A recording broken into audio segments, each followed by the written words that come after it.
Bismillahirrahmanirrahim. Yang berhormat Datuk Seri Setia Dr. Haji Muhammad Isham bin Haji Jaafar, Menteri Kesihatan. Yang berhormat Datuk Seri Setia Dr. Awang Haji Muhammad Amin Liu bin Abdullah, Menteri di Jabatan Perdana Menteri dan Menteri Kewangan dan Ekonomi kedua. Yang mulia Setiausaha Tetap, Yang mulia Timbalan-Timbalan Setiausaha Tetap, pengarah-pengarah pawai kanan, hadirin dan hadirat yang dihormati sekalian. Assalamualaikum warahmatullahi wabarakatuh dan salam sejahtera. Terima kasih kepada semua dan rakan-rakan media yang hadir pada sidang media bagi situasi terkini jangkitan COVID-19 di negara Brunei Darussalam. Sebelum memulakan sidang media ini, kita menjemput Yang Mulia Ustaz Haji Muhammad Imarul bin Haji Azmain untuk mengetahui bacaan surah Al-Fatihah dan doa terhindar dari wabak coronavirus. Astaghfirullahalazim, astaghfirullahalazim, astaghfirullahalazim. الذي لا إله إلا هو الحي القيوم وأتوب إليه إلى حضرة النبي المصطفى رسول الله صلى الله عليه وسلم وعلى آله وأصحابه الكرام ثم إلى أرواح والدينا ووالديكم وإلى أرواح جميع المسلمين والمسلمات والمؤمنين والمؤمنات الأحياء منهم والأموات خصوصا في هذا المجلس كافة عامة شيء لله لهم الفاتحة. أعوذ بالله من الشيطان الرجيم. بسم الله الرحمن الرحيم.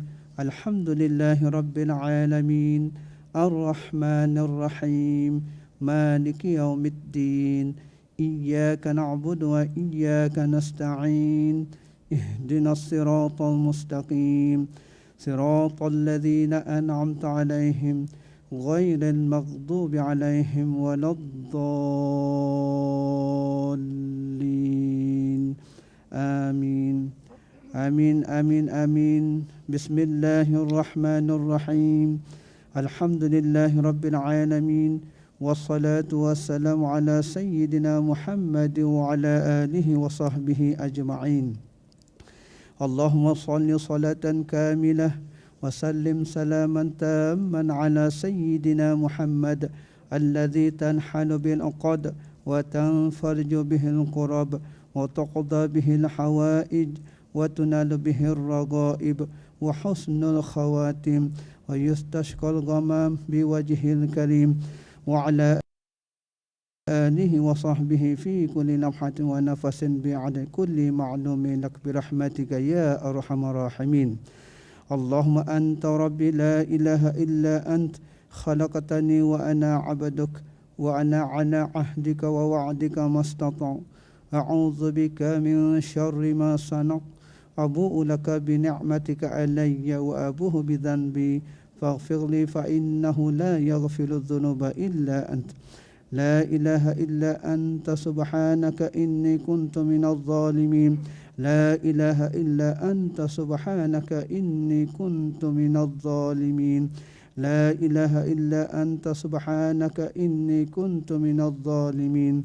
نعوذ بكلمات الله التامات من شر ما خلق نعوذ بكلمات الله التامات من شر ما خلق نعوذ بكلمات الله التامات من شر ما خلق.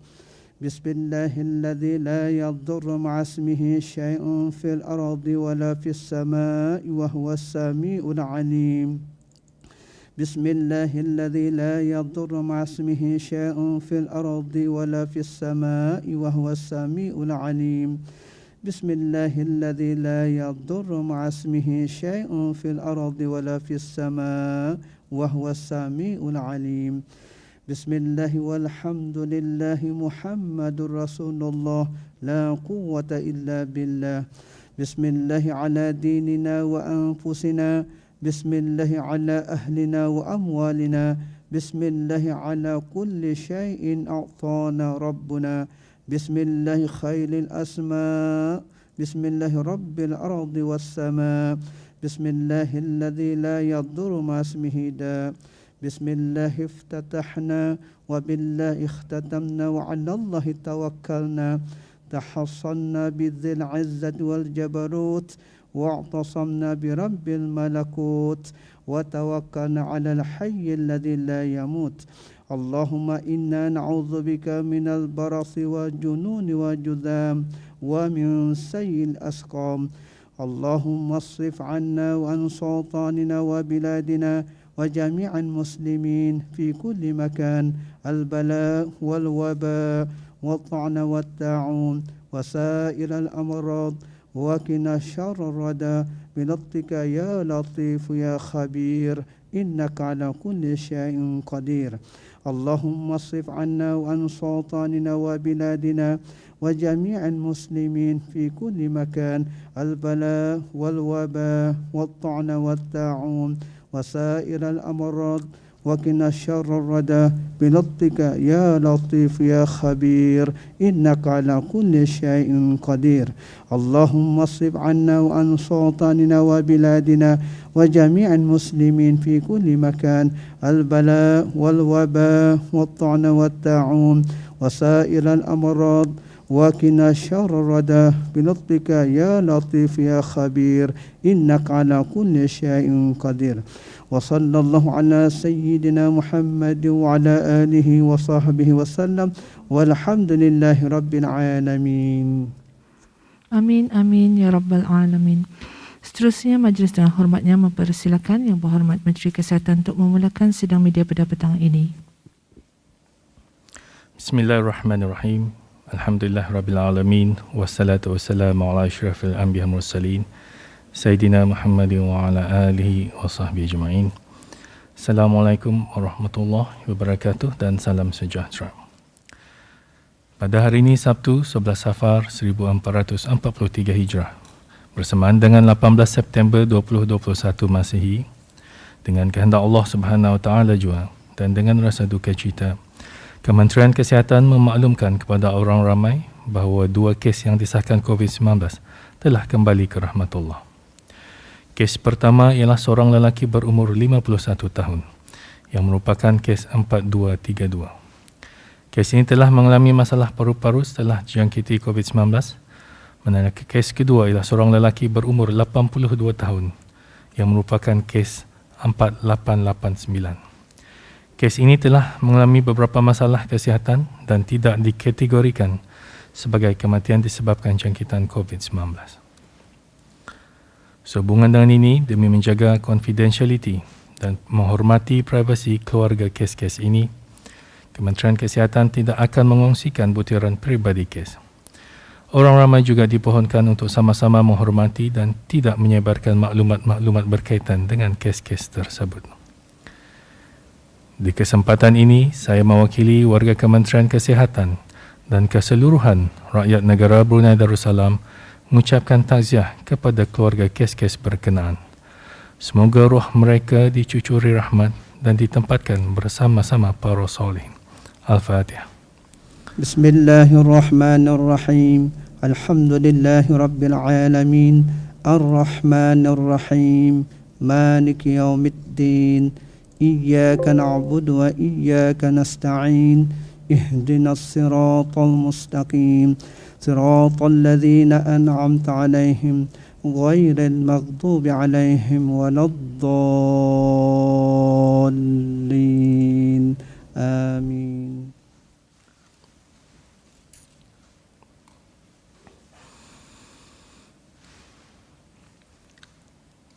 Seterusnya, Kementerian Kesihatan ingin memaklumkan kepada orang ramai bahawa pada hari ini 143 kes baru jangkitan COVID-19 telah disahkan di negara ini, yang membawa jumlah keseluruhan kes COVID-19 di negara ini kepada 4,957 orang.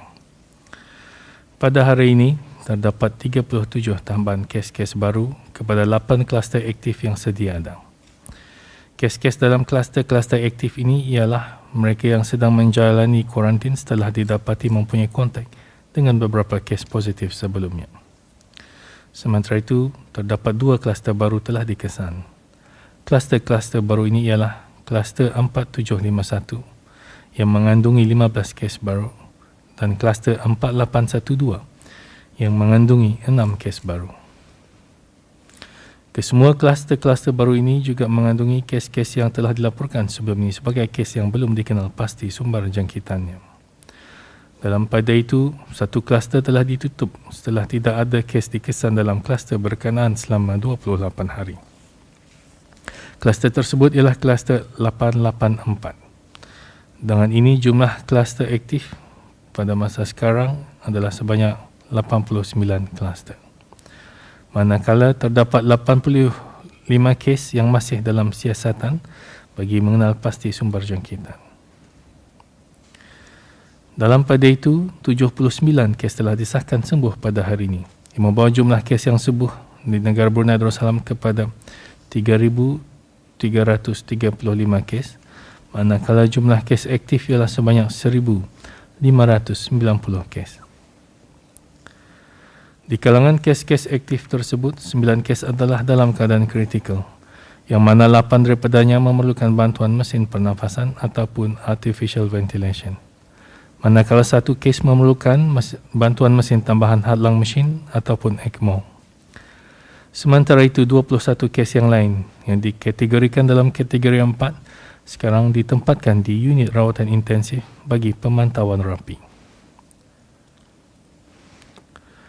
Pada hari ini juga, Alhamdulillah, 1 kes telah selamat melahirkan seorang anak damit lelaki melalui pembedahan, yang mana kedua ibu dan anak adalah dalam keadaan yang baik. Dalam tempoh 24 jam yang lalu, sebanyak 4,991 sampel telah diuji bagi virus SARS-CoV-2, yang membawa jumlah keseluruhan ujian makmal dijalankan sejak Januari 2020 kepada 299,353 ujian. Sementara itu, dalam usaha kerajaan ke bawah duli Yang Maha Mulia memastikan program vaksinasi kebangsaan dapat dilaksanakan semula dengan sempurna, Kementerian Kesihatan dengan sukacita memaklumkan kepada orang ramai bahawa kerajaan negara Australia telah menyumbangkan sebanyak 100,000 dos vaksin AstraZeneca ke negara ini, yang mana sumbangan tersebut telah tiba ke negara Brunei Darussalam pada 17 September 2021. Vaksin AstraZeneca sumbangan Australia ini akan mula digunakan dengan serta-merta bersama dengan vaksin Sinopharm yang telah diterima dari kerajaan Republik Rakyat China.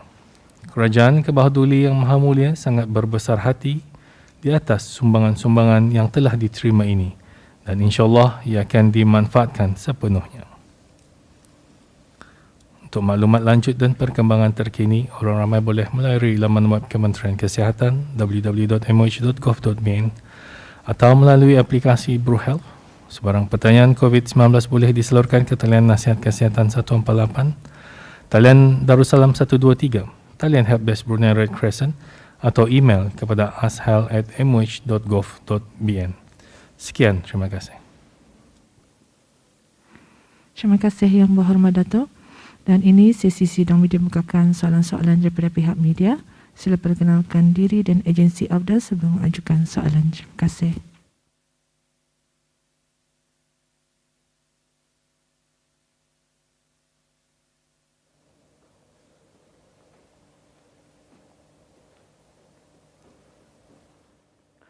Bismillahirrahmanirrahim. Assalamualaikum warahmatullahi wabarakatuh.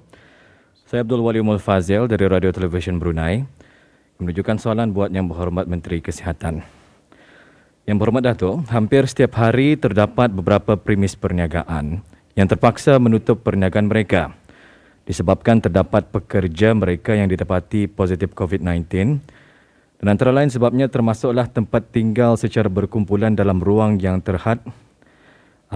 Jadi adakah Kementerian Kesihatan bercadang untuk melaksanakan targeting mass swabbing selain dari voluntary swabbing yang menumpukan kepada pekerja-pekerja yang tinggal secara berkumpulan seperti di dalam dormitory atau tempat tinggal yang bersesak ini? Ini adalah dengan tujuan untuk mengelakkan ketirisan jangkitan dalam komuniti. Mohon pencerahan Datuk. Okey, terima kasih. Alhamdulillah, pihak Kementerian Kesihatan dan agensi-agensi yang berkenaan telah pun merancang dan merangka macam mana akan membuat mass swabbing ini, dan insyaAllah ia akan bermula pada malam ini.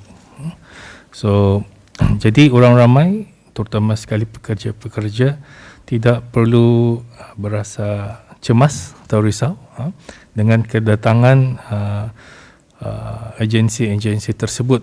Tujuannya sana ialah untuk memudah cara bagi mereka pulang tu untuk membuat swabbing.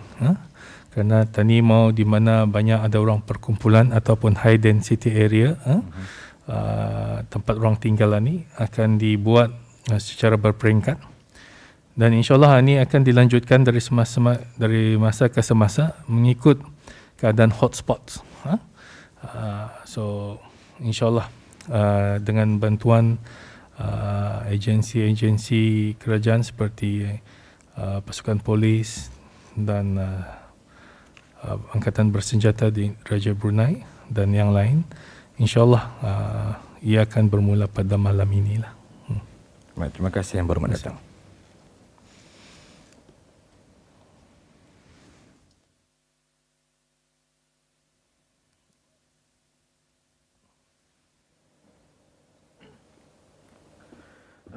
Assalamualaikum warahmatullahi wabarakatuh. Yang berhormat Bapak Datuk, Bismillahirrahmanirrahim. Saya Syiar dari Pelita Brunei, ingin mengajukan dua soalan bagi Yang Berhormat Menteri di Jabatan Perdana Menteri dan Menteri Kewangan dan Ekonomi kedua.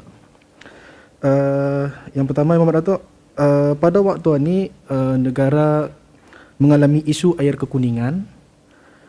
Dalam menyampaikan persoalan orang ramai, mohon pencerahan Yang Berhormat Datuk, adakah penjualan air dalam botol akan masukkan dalam senarai kawalan harga, memandangkan terdapat beberapa kedai runcit di negara ini yang menaikkan penjualan harga air botol berkenaan? Okey. Pada masa ini memang indah lah. So yang ada dalam sebelum COVID ini, yang jenis barang yang dikawal harga adalah macam lebih kurang 22 jenis barang. So macam minyak di petrol station, ada minyak masak, powder milk dan sebagainya. So sebelum ini memang indah. Jadi sejak COVID-19 ini memang di Jabatan Perancang Ekonomi dan Statistik di bawah Kementerian Kewangan dan Ekonomi meningkatkan lagi lah pemantauan harga-harga barangan lain juga lah. Seperti mana kita ni ada melihat waktu bulan Disember tahun lepas, harga ayam, daging dan sebagainya, telur semua meningkatkan. Jadi ialah diteruskan memantau lah, meluaskan lagi jenis-jenis barang. Jadi air itu indah pulang tu. So sejak bulan terkena ni, makali orang ramai beli air botol ni, terkena air kuning ni. Jadi ada menerima juga beberapa aduan lah dari orang ramai. Jadi lepas itu disiasat juga kenapa ada kejadian kenaikan harga air botol ni.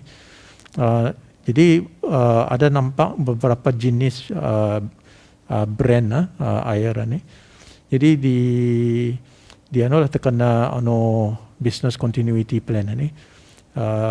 Jadi pegawai di Jabatan Perancangan Ekonomi dan Statistik meneripon minta information dokumen dan sebagainya lah melalui email dan jadi selepas disiasat nampaknya kenaikan harga itu ada beberapa sebabnya lah. Satu yang paling major factor kenapa harga naik itu ya cost-nya ada meningkat oleh kerana logistik cost-nya meningkat. Jadi barang bahan plastik dan sebagainya itu nampaknya ada naik lah tu. Jadi the conclusion daripada investigation ini adalah ia punya kenaikan itu nampak munasabah lah tu. So ada reasonnya lah. Jadi tapi ini juga pun dikira berunding dengan yang orang mengeluarkan air inilah supaya untuk bekerja sama, kalau boleh di make it kurangkan margin sedapat-dapatnya lah untuk menolong orang ramai juga. Jadi nampaknya ada juga kerjasama dari syarikat ini juga lah kan kira kan kan try to minimize dia punya peningkatannya. Jadi nampaknya bukannya dirangkan mengambil kesempatan untuk menaikkan harga, kan kerana ia punya cost operation itu meningkat, jadi terpaksalah dirang menaikkan sedikit. Jadi ani kira kalau boleh minta dirang considerate sikitlah, turunkan. Tapi yang jenis-jenis yang kena komplain ini, ia punya brand saja banyak banyak different produk lah, size dan sebagainya. Memang kalau dibandingkan dengan brand lain, ia kira murah benar sudah tu Jadi mangkali tekana yang murah ni ramailah orang ramai Bali lah. Jadi tekana ya baru-baru ni ia menaikkan terasa tak orang ramai ni. Jadi sudah kira berunding, ya dorang insyaallah kan bagi kerjasama untuk try to reduce the price sedikit. Seterusnya Muhammad Datuk, alhamdulillah aplikasi pengguna bijak telah diperkenalkan untuk kemudahan orang ramai melihat harga barangan. Dalam menyampaikan persoalan orang ramai mengenainya, berapakah statistik aduan yang diterima setakat ini dan berapa daripada jumlah aduan berkenaan telah diambil tindakan? Dan juga sekiranya Muhammad Datuk boleh kongsikan antara denda dan kompaun yang dikenakan kepada mereka yang berkenaan. Mohon pencerahannya Muhammad Datuk. Ya, memang kadang-kadang orang ramai ini komplain ke Jabatan Perancangan Ekonomi dan Statistik. Tidak semua ia relevan to adalah JPES punya bidang lah. So dalam statistik over the year ni, we have received 100 lebih komplain, about 160 lebih. Jadi kebanyakan sudah selesai. Jadi tinggal satu yang berapa setujulah dengan our assessment. Jadi sekarang kalau ada agree, we go to tribunal lah. Discuss lah. Jadi yang lain itu semua selesai. Tapi ada juga kedapatan some of the kedai runcit dirang punya, especially for control item. Control item dia ada maximum price yang letak. Jadi nampak ada few kedai runcit dirang lebih daripada maximum price. Jadi sejak tahun ini ada 6 Februari sampai hingga sekarang, we have about 60 lebih case macam tu. Jadi ada yang just bukannya sengaja, ada yang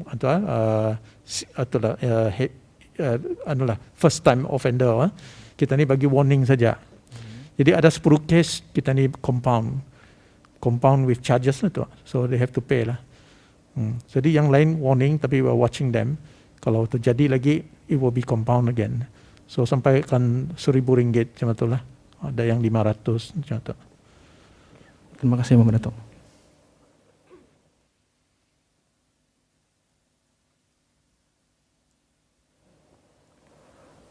Assalamualaikum warahmatullahi wabarakatuh.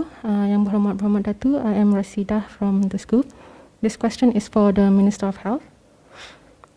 Yang berhormat Datuk, with the donations of AstraZeneca from Japan and Australia, and given the need to accelerate a vaccination in the country, is the government still recommending the use of AstraZeneca routinely used for those over 60 years old? Meaning, does anyone under 60 still have to opt in or acknowledge that they understand the risks before taking it? Ya, terima kasih. Alhamdulillah, dengan ada sumbangan daripada kerajaan Australia yang telah tiba semalam, jadi Kementerian Kesihatan akan memulakan vaksinasi menggunakan AZ mulai besok. Jadi ia punya prosedurnya, AZ akan digunakan as the default punya vaksin lah, kecuali ada orang merequest Sinopharm. Sinopharm pun ada ditempatkan di setiap vaksinasi dan mereka akan diberi Sinopharm lah. Nah, Sinopharm pun orang ramai kena faham juga. Tani punya masa ni untuk 60 tahun kebanyakan tani punya mencadangkan untuk AZ. Tapi kalau orang tu berkeinginan lah ia mau Sinopharm, ya. So tu sekarang dibenarkan. Cuma tu juga bagi orang yang berumur 60 and below, sebelum ni AZ ada sebagiannya tanianukan kan, ada yang tertentu saja. Now AZ is by default semua kena bagi. Kalau anda mau, then dia boleh memilih Sinopharm. And they can make that, like they can just inform the health worker, like, I want Sinopharm instead of Habis AstraZeneca. kita mesti berbunyi lah, beritahu lah. Okay. Kalau anda berbunyi-bunyi, kena bagi AZ tu. Kalau mau Sinopharm, beritahu aku mau Sinopharm. Okay, thank you, Dato'. My second question is, how important has multilateral cooperations been in helping to contain the outbreak? Would we have been able to access the vaccines as fast without contributions from other countries? Okay, vaksin ni diusahakan oleh company yang private lah. Ia tidak ada kena-mengena dengan mana jua negeri yang ia berada lah. So multilateral tidak ada apa namanya, memainkan peranan untuk mendapatkan vaksin pada awalnya. Walau bagaimanapun sekarang bila COVID ini berlalu, beberapa buah negara, terutama negara sahabat, banyak mempunyai ada kelebihan vaksin yang mana dorang memahami macam kita ni ada kesuntukan vaksin, walaupun tadi mengorder lebih daripada apa yang diperlukan. Tadi ada lagi 300 dos Pfizer dan 300 dos Novavax dan 50,000 AstraZeneca yang belum tiba. Jadi kalau mengikut angka ni memang mencukupi. Ganya ia tetap ni di luar kawalan kita ni lah, ataupun di luar kawalan di mana kerajaan negerinya itu berada lah. Jadi bilateral negotiation selalunya antara negara sahabat, kalau ada dorang ada extra, and then we so tani berhubung dengan negara sahabat kalau ada dorang kelebihan, dan di sana dorang menyumbangkan. Jadi tani bersyukur dan sangat berterima kasih kepada beberapa buah negara sahabat yang dapat membantu tani to bridge our gap sementara menunggu vaksin-vaksin tani ini datang. Just to clarify that tadi you mentioned like expecting deliveries from COVAX. Yeah. I think it was previously mentioned that there was a possibility of securing the Novavax vaccine. Is that what the delivery yang kita expecting from COVAX? Is that the Novavax vaccine? We still tadi masih mengorder Novavax dari COVAX. Okay. So that is belum ada the timeline lagi lah tu Dato'? Belum ada. Okay. So kena faham je COVAX ni. COVAX ni ialah sebuah badan. Ia bukan pengeluar vaksin. Jadi ia mencuba untuk menyalurkan vaksin ni ke hampir ke 190 buah negara. Jadi sebagai sebuah badan yang bukan pengeluar, diorang pun mengalami masalah. So itulah. So tani punya vaksin yang lain ni is direct bilateral arrangement dengan company lah. Okay, thank you Muhammad Dato'. My second question is for the Second Minister of Finance and Economy. Yang Muhammad Dato', the last time we spoke, you mentioned that 77 application for bank loan deferral has been approved and 5 have been rejected, and that the ministry is actually compiling data on this. So would you be able to share any latest updates on this, Dato'? Okay, I have compiled the data. Up to now, the other day I share is up to end of August.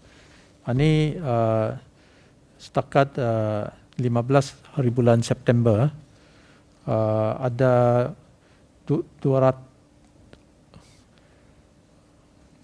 622 permohonan. Jadi di antara 622 tu 240 sudah diluruskan. Jadi 350 masih dalam proses lah dah. Jadi ada juga 12 menarik diri lah. Jadi tinggal yang 18 itu kena reject. Jadi dalam ada tu Rashidah bertanya pasal industri, di mana industri dia tu.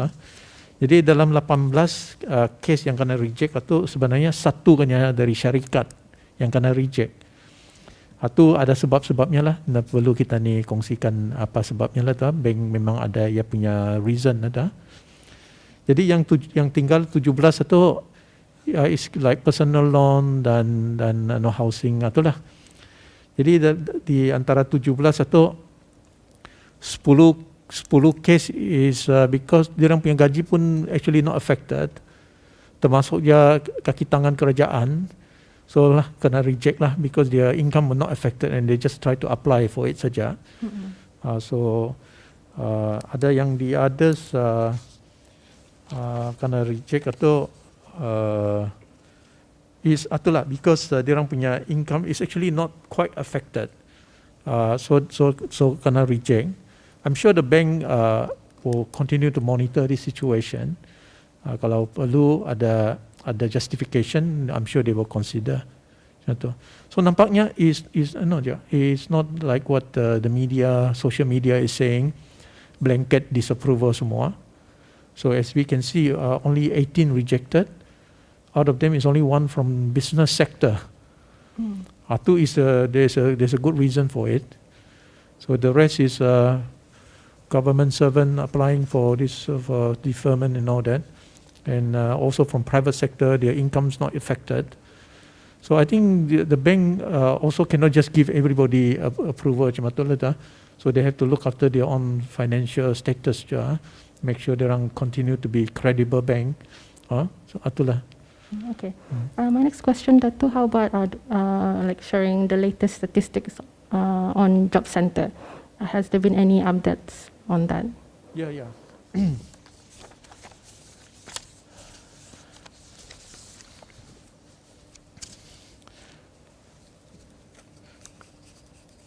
So far, I think these are the common question that I get lah, because in my role as on the council, this manpower planning and economic council, we continue to keep abreast of what is going on in the job market, and I share with the media that a number of people who left their job.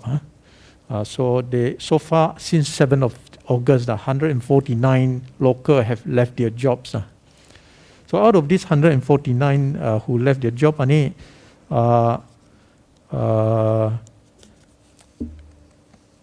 the number of people who were terminated because of during this period is only 8 of them.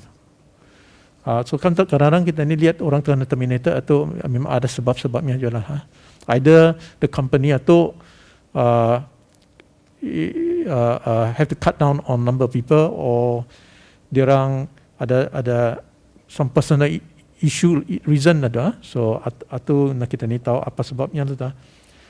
Tapi yang kebanyakan orang quit sendiri, ya berhenti sendiri. Ada yang ya kan belajar lagi. So out of this 149, for people who continued, they found new jobs, and they want to further their study. Is 40 lebih orang they found full-time job, other jobs lah, and then also some continue to study. Ada yang sendiri ya berhentilah. I don't know, sometimes whatever the reason, we will not share with this information. Tapi surprisingly, during this COVID-19 since 7th of August there are a lot of jobs being created. Actually, people are looking for workers now, and we're looking at 848 new jobs being created during this COVID-19. Some ada because some of these people they quit, and then they have to find new workers, or maybe some businesses actually find that there is a niche, so suddenly they can and do some other things. They need workers. So maybe for interest, I think in the kebanyakan in the wholesales, in the retail punya area lah, and also in the mining business like oil and gas business, they are also hiring people. So accommodation, food service activities. So these are few of the key sectors that they are hiring a lot of people. Of course, there are others like transportation. We have 26 new jobs here. Education 19, manufacturing 28, and so a bit smaller. But if you look at mining, retail, wholesales, we have over 300 jobs, new jobs being created. Okay. So of course this is important information that we continue to monitor. Okay. Datuk, going back to my question on the bank loan deferral, another measure that the government has put in place is the application for wage subsidy and TAP deferral. I'm not sure if you have the information with you on hand right now. Yeah, I don't have the latest statistic.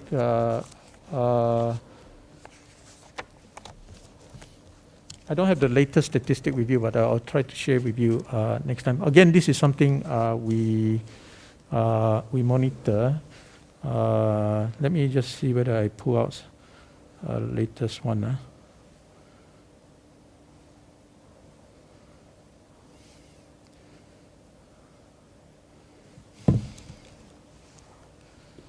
Yeah, we have something up to the 7th of September. So people who apply for deferment, there are 60 companies who apply like that, involving 600 over employees. That's for deferment. And then also subsidy, there are 70 over companies involving about 600 employees also. But of course, this number keeps changing. Yeah, but they have to. I mean, of course, when they apply, we look at the eligibility. So not everybody can get it subsidy. We want to see how the business is being affected and so on.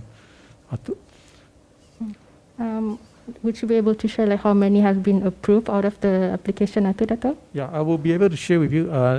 Hopefully next time when I come. Okay. Yeah. Thank you. One last question from me, Datuk. So I think it's been a while we haven't heard about the COVID relief fund. So maybe is there an update on how much has been collected in the fund?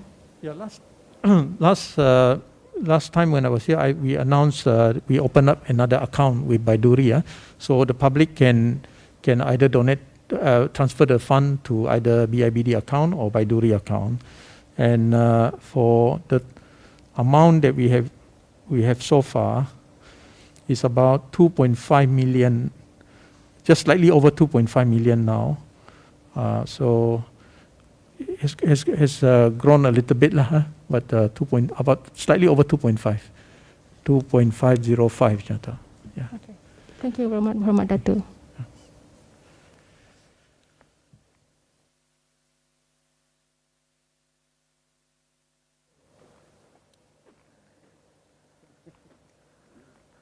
This is James from Bonnie Bulletin. Good afternoon, Yang Muhammad Datuk, Minister of Health, Yang Muhammad Datuk, Minister of Prime Minister Office, and Second Minister of Finance and Economy.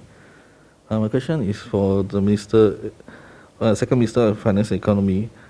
With the current partial lockdown for 2 months, business in the private sector are finding hard to pay rent due to the loss of revenue. How can a business continue to sustain during this uncertain time?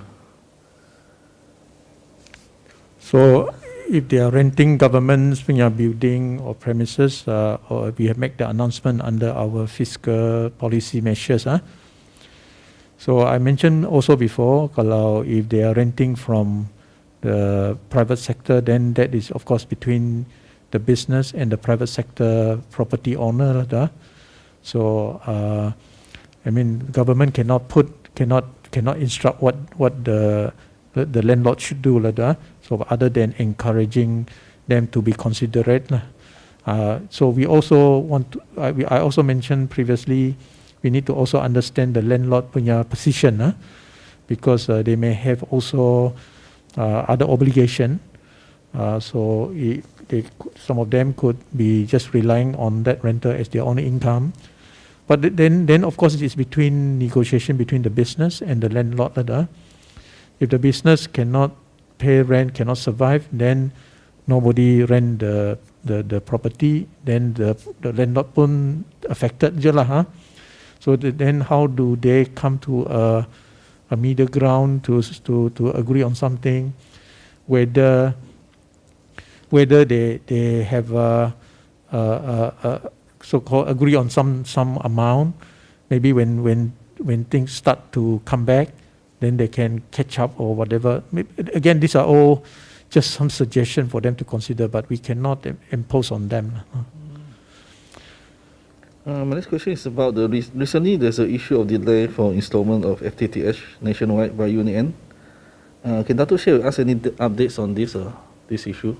On what is it? Recently there's an issue of delay in installation of FTTH by UNN.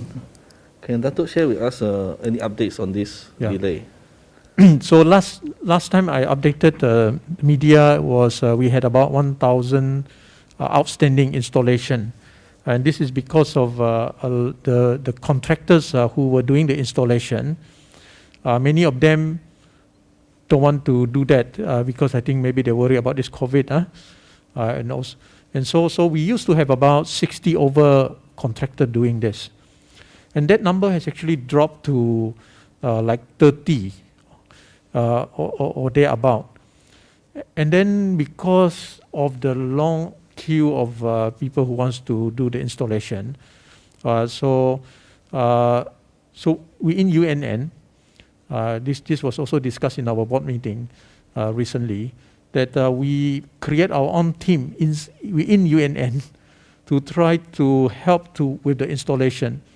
So even up to now, we have about only 40 teams doing it. So unlike 60, we used to do like close to 200 installation a day. So now with only 40, we do about 100 or slightly over 100.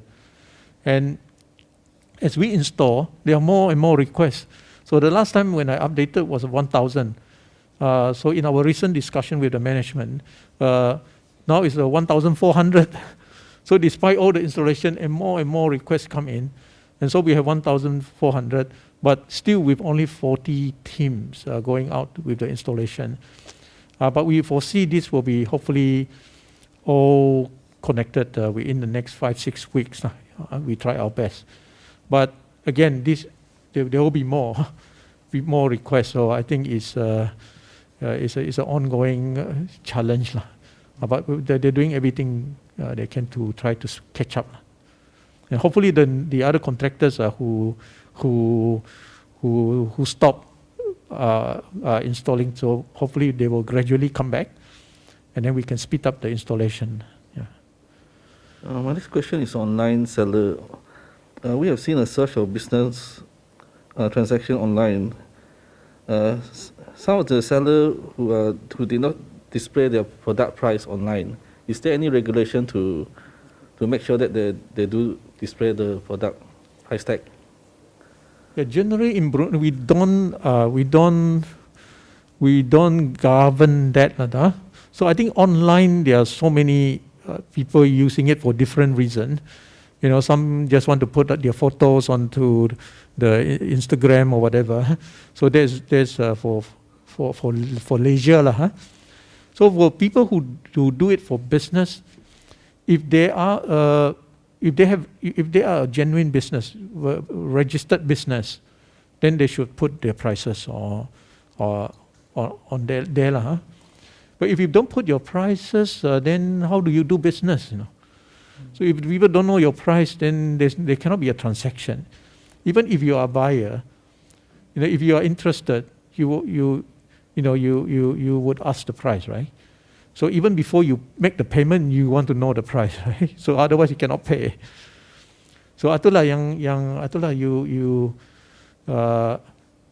so for business people, they should put their price down. But because nowadays there's a lot of so-called homegrown business, so informal business transaction.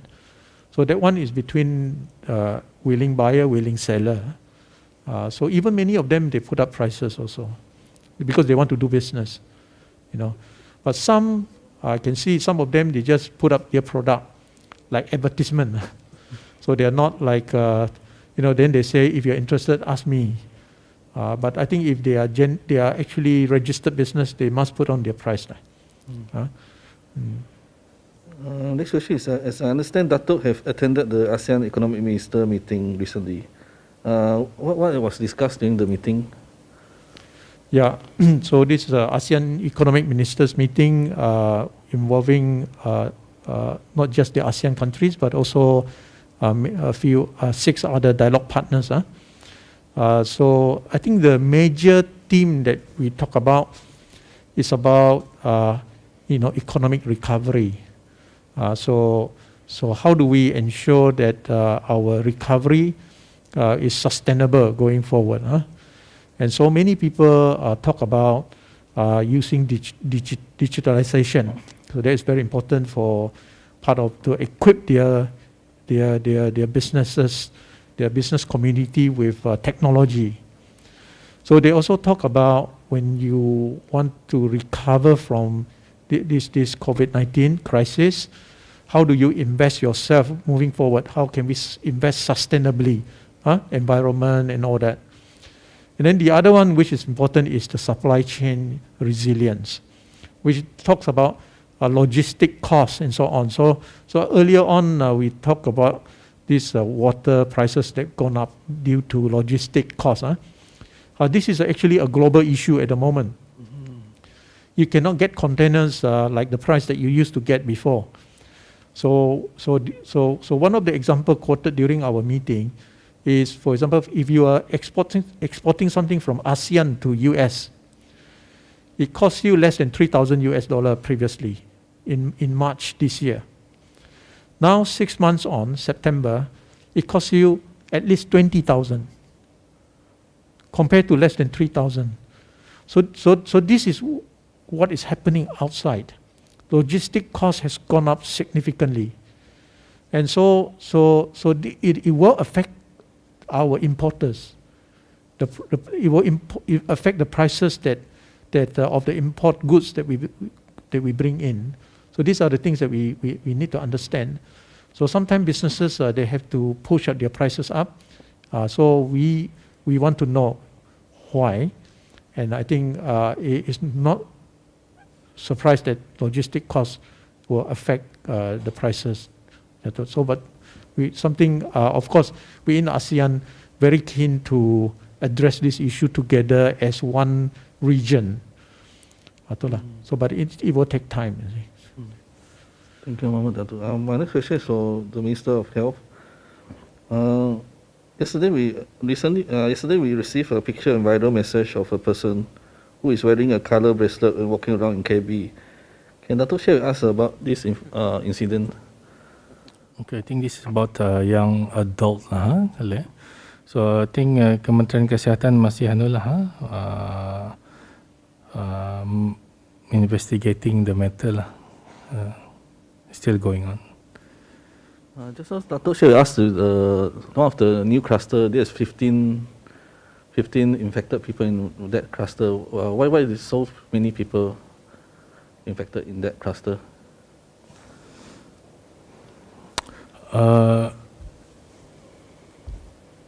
Ini kluster 4751 ni. So ini rumah persendirian. Jadi saudaranya ni all those hubung kait lah. Before I go, on behalf of your fans and people in the country as well as here, we would like to wish you a happy birthday. Okay, thank you. Thank you.